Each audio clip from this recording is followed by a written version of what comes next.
Oi, João. O Atitude Certa de hoje vai falar sobre um assunto mega polêmico, que é o uso de medicamento para emagrecer. Eu, como todo mundo sabe, emagreci 82 quilos, não fiz uso de medicamento nenhum e também não fiz uso da gastroplastia. Porém, existem casos em que as pessoas não conseguem e, enfim, cada caso é um caso, né?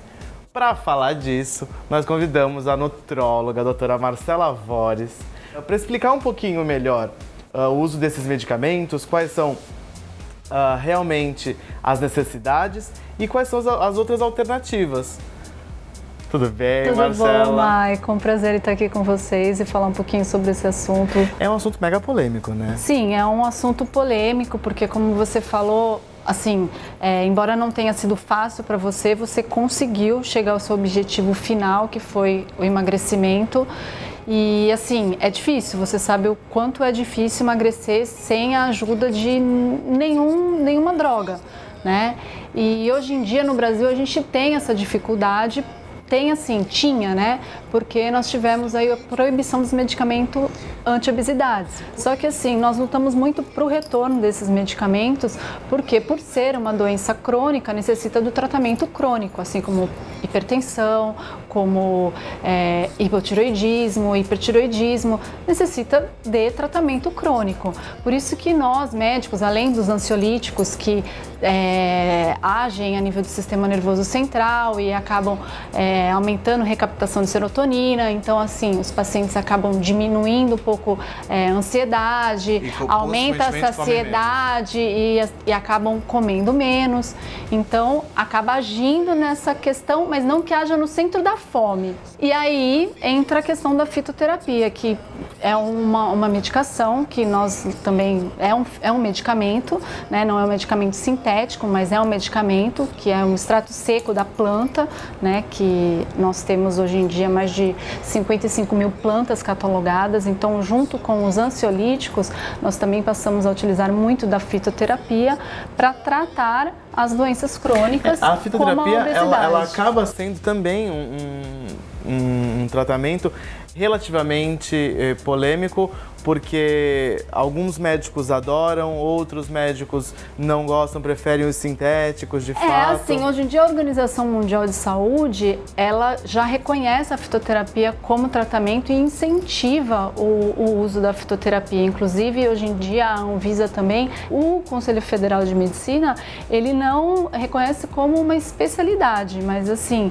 a OMS reconhece como indicação de uso e já fazemos muito uso da fitoterapia, sim. Acho que é sempre válido lembrar que mesmo os fitoterápicos, assim como os remédios sintéticos, eles não devem ser usados nunca sem prescrição médica, sem uma orientação profissional. Sim, porque todos esses medicamentos têm registro, como eu disse, na Anvisa. Então, assim, é sempre importante procurar um médico, né, um profissional médico, para que esses medicamentos sejam prescritos de uma maneira adequada e que saiba que esses medicamentos sejam registrados, porque existe um registro para cada medicamento. E foi o que eu já falei, gente.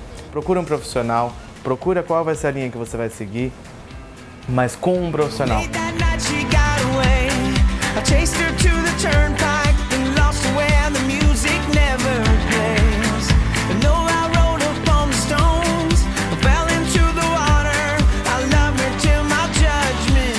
O assunto agora são os alimentos funcionais. A gente veio aqui no Empório Proplastic, que tem uma porção deles, todos a granel, para explicar um pouquinho mais desse uso, né?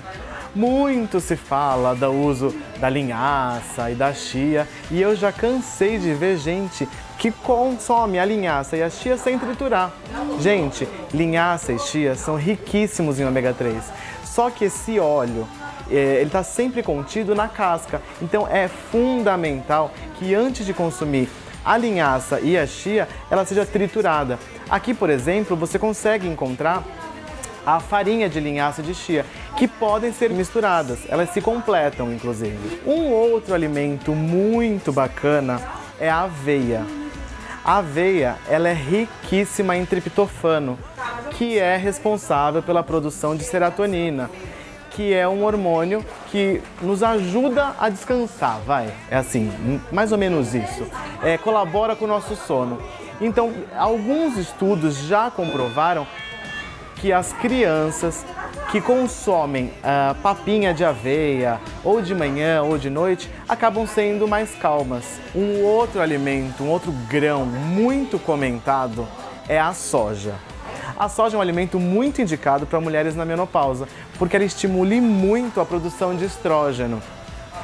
E também exerce certa influência sobre a tireoide.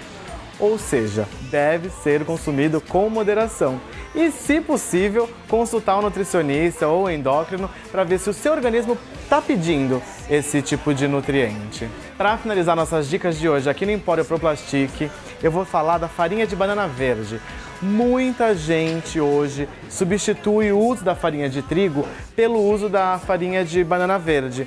Ela ajuda e muito na saúde do intestino, só que não são todas as receitas que você consegue substituir a farinha de trigo pela farinha de banana verde. Muitas delas é necessário que você adicione um pouquinho de amido de milho, mas esse uso também deve ser consultado, porque às vezes você vai mudar uma receita sem saber e vai acabar estragando a receita, e não vale a pena, né, gente? Um beijo e até a próxima!